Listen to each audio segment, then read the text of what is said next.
Olá, gente! Estamos de volta aí com o segundo episódio do Diga aí, Lídice, tendo como convidada, claro, na verdade, anfitriã. A gente faz esse bate-papo toda semana aqui, a deputada federal Lídice da Mata, coordenadora da bancada da Bahia, e deputada constituinte também, que essa semana que passou, né, recebeu homenagem da OAB nos 35 anos de comemoração, na comemoração dos 35 anos da Assembleia Nacional Constituinte. Foi um momento emocionante, hein, deputada Lia? Seja bem-vinda. Olá, Gabriel. Olá a todos os nossos ouvintes e assistentes, né? Espero que a gente possa ir crescendo mais ainda nesse diálogo com vocês que estão nos assistindo sempre e acompanhando as nossas redes sociais. Veja bem, eu realmente tive uma grande alegria em estar lá. Foi uma reunião do Conselho Superior da OAB. Eu recebi o prêmio da mão do presidente da OAB Nacional e também da presidente da OAB da Bahia, que é uma mulher que foi acompanhada de mais duas outras conselheiras, mulheres baianas. Então, para mim, foi um momento de realmente emoção. Porque o ato foi um ato de rito, não é? Nós recebemos um, O presidente da Suprema Corte estava lá. o presidente da Suprema Corte, mas recebemos, o que eu ia dizer, que recebemos um troféu, que é o busto de Rui Barbosa, né? O que nos identifica mais ainda com essa luta democrática, com a Bahia. Né? E eu fui a única mulher presente, porque a outra mulher seria Benedita, que não pôde estar presente na data. Ela, na verdade, ainda também está se recuperando de uma cirurgia na perna. E compareceu também o deputado da Bahia, Sérgio Brito, que também foi constituinte, né? Né? O nosso vice-presidente Alckmin, Geraldo Alckmin, que falou também, se pronunciou em seu nome e levou um abraço do presidente Lula, que também foi constituinte.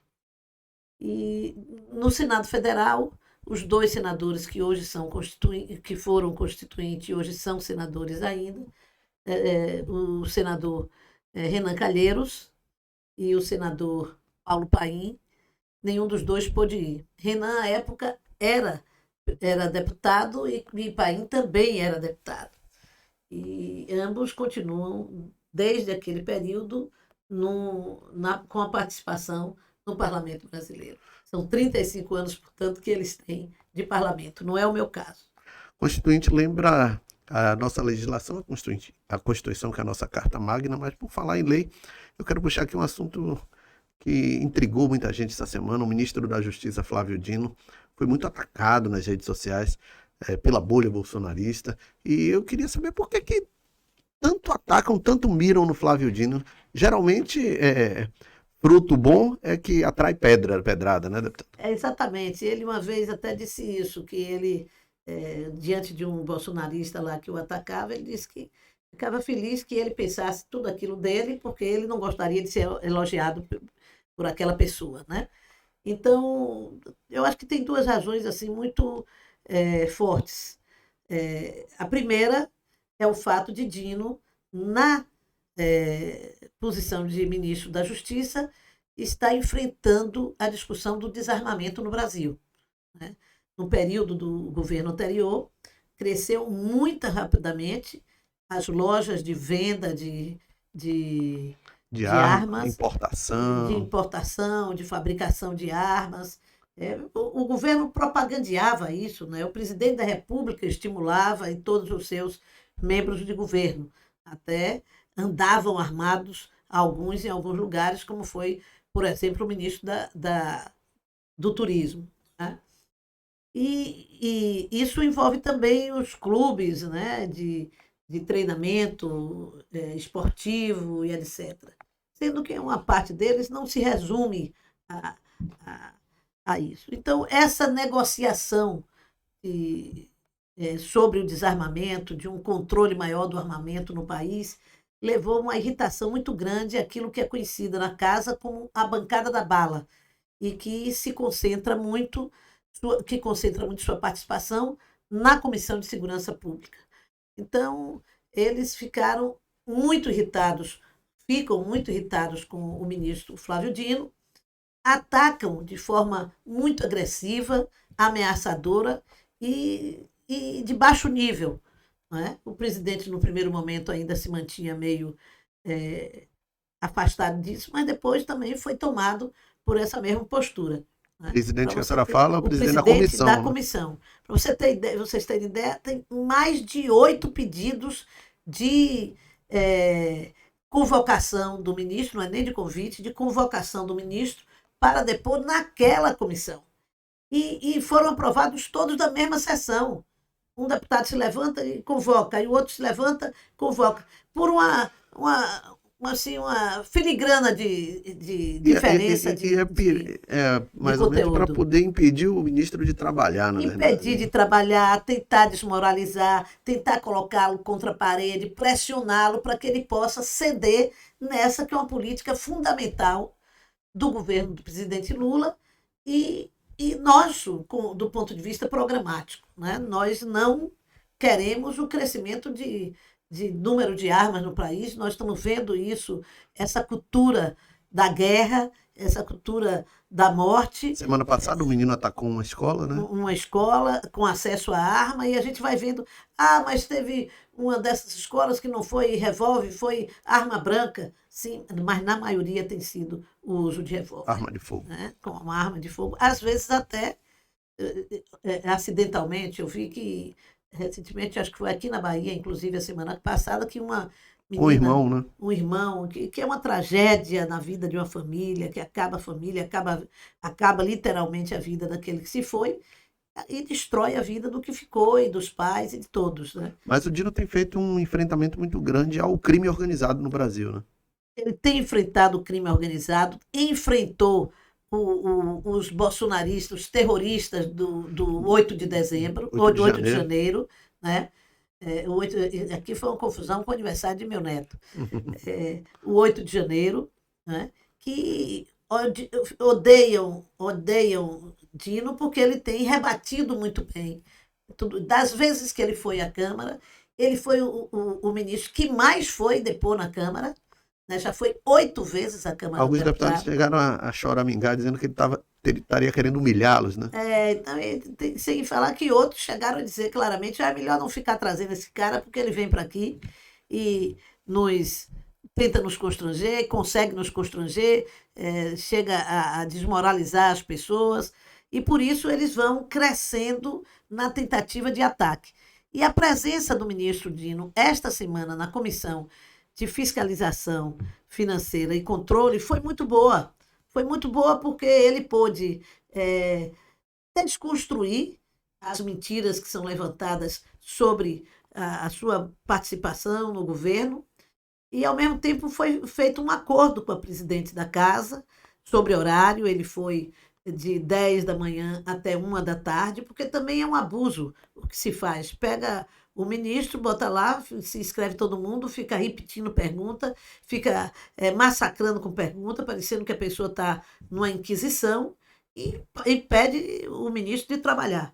Ele cumpriu tudo que tinha acertado. Acho até que foi injusto num determinado sentido, porque o deputado usa, sei lá, 4 minutos do seu tempo e recebe mais 3 do líder, para falar como líder. Então, na verdade, ele tem 7 minutos.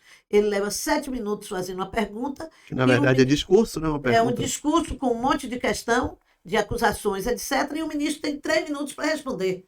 E diversas vezes o ministro foi interrompido, tanto pela presidente quanto por eles próprios, que ficavam no plenário tempo, depois de terem falado enormemente. Né? Então, mesmo assim, ele mais uma vez, digamos assim, desmoralizou, desconstruiu, demonstrou a verdade para aquela turba ali, que, na verdade, alguns participaram e outros ajudaram e mobilizaram pessoas para participar do 8 de janeiro, com a intenção, volto a dizer, a intenção está explícita nos movimentos do presidente da República, dos seus principais assessores, antes do dia 8 de janeiro. Eles prepararam tudo, inclusive a ideia do presidente sair do Brasil imediatamente antes da posse, foi justamente para protegê-lo, em tese, do que eles já tinham programado para acontecer, para ele poder dizer que não estava presente no Brasil, e depois ficou provado que ele realizou reuniões propondo essas mobilizações e a tentativa de impedir. Inclusive, quem disse isso foi o Mauro Cid, seu ex-ajudante de ordem. Né? Ajudante de ordens, né? E convivia em todas as reuniões. Ajudante de ordem tem essa função, né, de organizar uma reunião, de falar com tudo, de estar presente, de estar ajudando o presidente da República em todos os momentos. Então, ele ouviu, né, ele declarou, e as investigações também levaram a isso, com conversas de WhatsApp que foram reveladas, demonstrando a participação de muitos nessa conspiração contra o governo. Falando em Bahia, o ministro Flávio Dino, ele esteve aqui há mais ou menos uns 40 dias com o governador Jerônimo Rodrigues e anunciou mais de 220 milhões de reais para o enfrentamento ao crime, para ações de segurança pública, tem dado todo o apoio, cedendo aí um efetivo importante da Polícia Federal, carros blindados, dentre outros convênios, né, melhoria do sistema prisional, 6 milhões de reais para políticas antidrogas, enfrentamento da violência contra a mulher. Então, tem sido importante a retomada dessa parceria, deputada, entre a Bahia e o Brasil? Extremamente importante. Extremamente importante. Nós estamos vivendo uma crise de segurança pública, a mesma que estávamos vivendo antes, né? Que o Rio de Janeiro tem problema de segurança pública, e isto é histórico.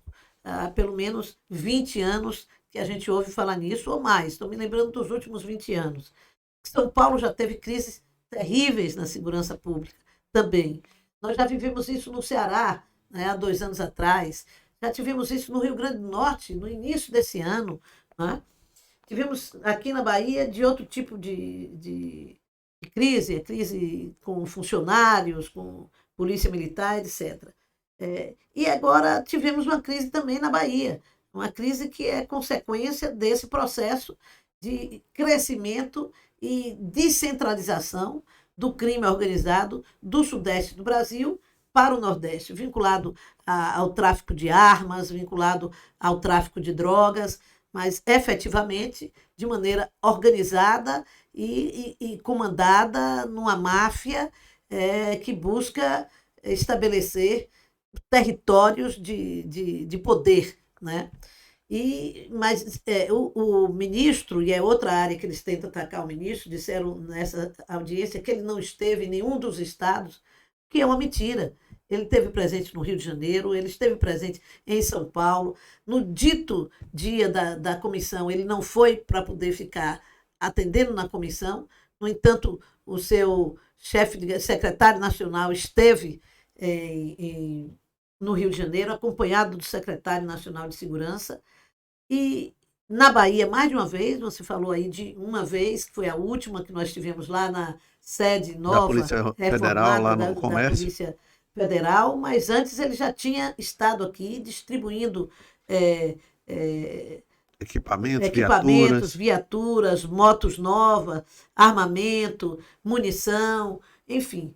E a discussão de um novo conceito, de um conceito que já vinha desde o primeiro ano de governo do presidente Lula, que é investir na assistência social, na educação, na saúde, na presença do Estado nos bairros, dando às pessoas a oportunidade de uma vida melhor, e inclusive na educação com as escolas de tempo integral, né? Tudo isso no sentido de entender-se que a segurança pública, entendida como a repressão ao crime organizado, é a última ponta desse desenrolar, né, de teia, porque você previne o crime com todas as outras ações do Estado.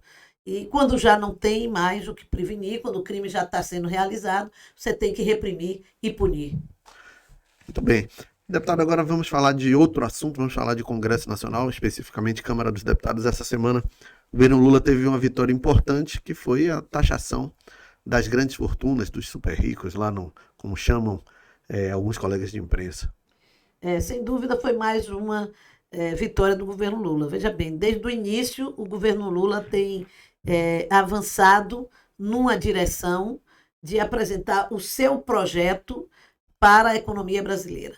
Né? Nós conseguimos, na Câmara dos Deputados, e eu acho que é a única vez na história do Brasil, que um presidente consegue mudar os limites do orçamento antes de assumir. Foi o que o presidente Lula fez, em conversa com os presidentes da casa, conseguiu fazer uma mudança no teto de gastos da época para fazer com que ele tivesse condições de investir no Bolsa Família, Programas sociais. nos programas sociais, na mudança do salário mínimo, no crescimento do BPC, enfim, pudesse fazer aquilo que foi a proposta central do seu programa de governo, que é garantir que o povo tenha centralidade no orçamento da nação. Depois, nós discutimos o novo arcabouço fiscal. Arcabouço fiscal é justamente aquilo que, do ponto de vista fiscal, é referência. Antes tinha o teto de gasto, agora tem o novo arcabouço, que investe mais no sentido de crescer a arrecadação do que de conter os gastos. Não é? E, finalmente, nós tivemos uma grande vitória da Câmara também, porque foi uma proposta que surgiu na Câmara, mas que teve o apoio e a negociação do governo federal, que foi a reforma tributária, votada na Câmara e que daqui, no máximo, até o final desse ano, nós vamos ter a sua aprovação no Senado também. E que tem um primeiro valor essencial dessa reforma tributária, é justamente retirar o peso total da arrecadação dos impostos no consumo. Porque no consumo, todo mundo consome. O pobre consome e talvez, às vezes, até consome mais, porque as pessoas de baixa renda, elas o que ganham, gastam. É verdade. E gastam tudo para comer e para se vestir e para usar de transporte. Né? E às vezes lazer, né? Quando dá um pouquinho de lazer. Endivida um pouquinho para ter um lazer. Para ter um lazer. Mas tudo isso tem um impostozinho de consumo lá, no fósforo, na camisa, naquilo que ele consome no transporte. Enfim, tudo tem um percentual de imposto que ele paga sem saber que está pagando, que é um absurdo também. Você, quando visita outros países, você vê que você compra uma camisa, está lá o preço da camisa e o imposto somado para dar o resultado final. Aqui no Brasil não se tem esse costume, é preciso ter, porque o povo tem que saber quanto ele paga de imposto, quanto ele paga no produto, transparência nisso. Então, a reforma tributária faz isso, uma diminuição do imposto sobre o consumo, a mudança do imposto sobre o consumo, e fazendo com que, inclusive, o consumo que hoje é calculado, quando você compra uma peça, quem recebe o imposto não é a cidade onde você comprou a peça, mas onde ela foi fabricada. O que é um absurdo, porque ele concentra nas cidades mais ricas, que são aquelas com maior potencial de indústria. Não é? Agora vai ser o inverso, vai ser o imposto que você arrecada, que o Estado tem direito a arrecadar, vai se dar no lugar que você consome. Se você consome em Salvador, a parte maior desse imposto vai ficar para quem comercializou. Nesta votação, especificamente nessas últimas votações na Câmara, o governo tem tido uma vitória de aproximadamente 300 e poucos, 320 votos contra 120 contrários. Está pacificada essa relação entre o governo e os deputados? Olha, isso é uma disputa permanente. Nesse momento, eu acho que está pacificado. É claro que a disputa permanente, que aqui e ali tem uma divergência e tal, e de vez em quando tem umas crisezinhas. Mas eu acho que com o que o governo de Lula já negociou e já concedeu, não há sentido nenhum de partido que tem 3 ministros, de partido que tem a presidência de uma Caixa Econômica que, obviamente, é comparada a mais importante do que muitos ministérios, com orçamento, com negócios a fazer, com autonomia, benefícios a fazer e a prestar à população, que você admita que esses deputados não correspondam àquilo que foi negociado. Então, é hora agora, na minha modesta opinião, que não posso ser conselheira do presidente da República, mas tomo ousadia de dizer, eu acho que agora é hora de dar um freio nisso e a gente começar a se preparar para apresentar para o próximo ano os principais projetos do governo que possam passar com mais tranquilidade. Maravilha, deputada. Agora vamos vir para cá, para a realidade da Bahia. Antes disso, queria comentar uma coisa. Semana passada foi a semana, teve o Dia do Idoso, e a população de pessoas com mais de 60 anos no Brasil já chega a 10% do total. Mais de 10, Gabriel, cerca de 13%. Me permita A corrigi-lo, correção. porque eu fui presidente da Comissão do Idoso, que agora é da pessoa idosa, e tratava muito com os especialistas da área. A nossa expectativa é de, nos próximos 20 anos, nós estamos em 2023, praticamente às portas de 2024, com mais 20 anos, estaremos em 2043, 44, por aí, nós já nos aproximemos de uma situação onde a população acima de 60 anos será maior do que a população que nasce no país. Portanto, nós vamos nos aproximando de uma realidade que é uma realidade dos países desenvolvidos, que é ter uma população mais idosa, porque tem mais expectativa de vida, envelhece vivem mais e com melhor qualidade de vida, e com a queda na taxa de natalidade, que também é uma tendência no Brasil, nós passarmos a ter uma população de jovens menor. E isso aí traz algumas preocupações, inclusive com a própria Previdência Social, que sofreu um impacto muito grande por conta da reforma trabalhista e de outras reformas, da própria reforma da Previdência.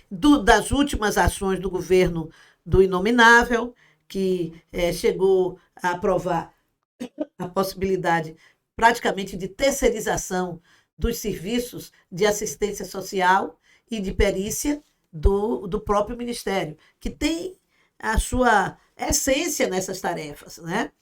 E há uma defasagem muito grande dos funcionários da Previdência Social. O ministro tem reafirmado o seu desejo de fazer um concurso para contratar novos funcionários. Vocês viram que nós passamos uma crise grave no outro governo. Uma pessoa não conseguia tomar uma licença, porque não tinha número de médicos, de funcionários para atender a perícia. Atendimento também de revisão de aposentadoria, da própria aposentadoria, tudo isso demorando meses para acontecer. Chegaram a trazer pessoas das Forças Armadas para funcionar, trabalhar na sem nenhum know-how em Previdência. Sem nenhuma experiência, o que os dados demonstraram que não avançou em nada a presença dessas pessoas. Não querendo desfazer da contribuição das Forças Armadas, mas elas não foram preparadas para substituírem os funcionários da Previdência Social. Então, é óbvio que isso não ia dar certo, e o que nós necessitamos agora é fortalecer a Previdência Social com uma reconcentração de esforços para garantir que o previdenciário tenha todo o seu direito assegurado. E, nesse sentido, nós vivemos alguns retrocessos. Nós vivemos no governo Temer o retrocesso da reforma trabalhista e no governo seguinte da reforma da Previdência. São duas reformas muito nefastas que incidem sobre a vida do trabalhador e além disso, todos esses problemas que se acumularam dessas duas gestões, enfraquecendo a Previdência Social no país. Agora é hora de retomar. Como eu disse, a gente ia falar de Bahia, a gente entrou por esse assunto do idoso, mas por falar em Bahia, deputada, tem um assunto aí que está deixando a imprensa aí alvoroçada, que é a eleição de 2024. Criou-se uma moda agora de ficar discutindo eleição em ano ímpar, né? Com um ano de antecedência. Mas ficou para o próximo ano essa discussão de Salvador, ou as discussões vão acontecer ainda em 2023? Olha, eu acho que as discussões agora, elas evoluíram. Elas estão andando de maneira mais rápida. Nós levamos um tempo, realmente. Aí, o nosso governador, como ele se elegeu recentemente e não era um homem da política, né, da política institucional, eleitoral, né? Era eleitoral, Então, ele ganhou um ritmo na campanha que ele não consegue parar, né? E por quê? Porque tem muita coisa para entregar, né? Toda semana ele faz entrega de uma obra, de uma ação para algum município Semana do passada nosso foi estado. Cachoeira, entregou de tudo aí, a gente Tudo, possa tudo. imaginar. Nós entregamos uma escola de tempo integral lá no Santiago de Do Iguape. Iguape.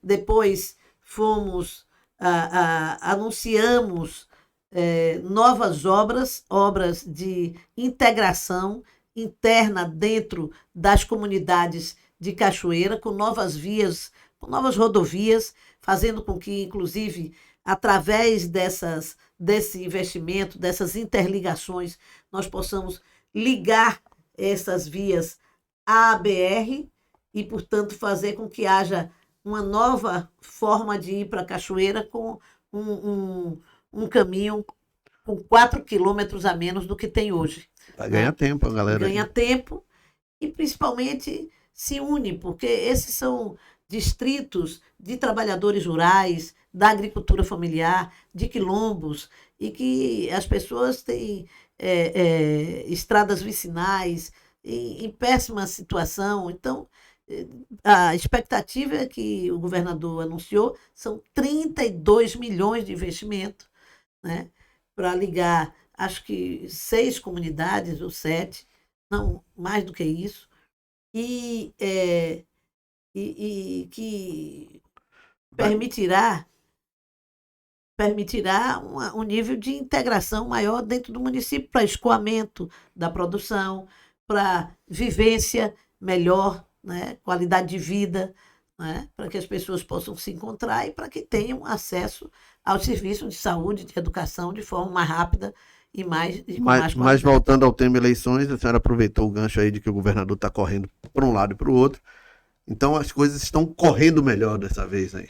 Eu acho que sim, eu acho que agora o governador implantou um novo sistema, ele está se reunindo com as lideranças por região, por cidade, e identificou assim as 16 cidades mais importantes em que ele está chamando todos os grupos existentes na cidade que o apoiaram para discutir se tem candidatura, quem é o candidato, e discutir a necessidade de unificar a base ali naquele lugar. Já fez isso com algumas cidades, e dentre elas Salvador, que nós já tivemos 2 reuniões, uma reunião grande, inclusive, com nossos vereadores, todos os deputados estaduais e federais foram mais votados na cidade de Salvador, como é o meu caso, e agora passamos para uma nova fase, que é uma fase agora de ouvir os partidos, e alguns personagens também de importância na cidade. E o governo está fazendo isso, está fazendo essa escuta, para que, após esse processo, nós possamos debater os critérios da escolha e, efetivamente, escolher. Semana passada tivemos aí o Dia do Servidor Público e dentro dos seus projetos de lei, teve um grande destaque, que é a possibilidade de transferência do cônjuge no serviço público para acompanhar seu companheiro, a sua companheira, em caso de mudança de estado ou de cidade. Isso havia uma intenção na lei, né? A lei permitia isso, mas não obrigava, né? E só fazia em havendo vaga. Agora há uma indicação de que você possa efetivamente viabilizar a ida do cônjuge quando das pessoas do casal for transferida.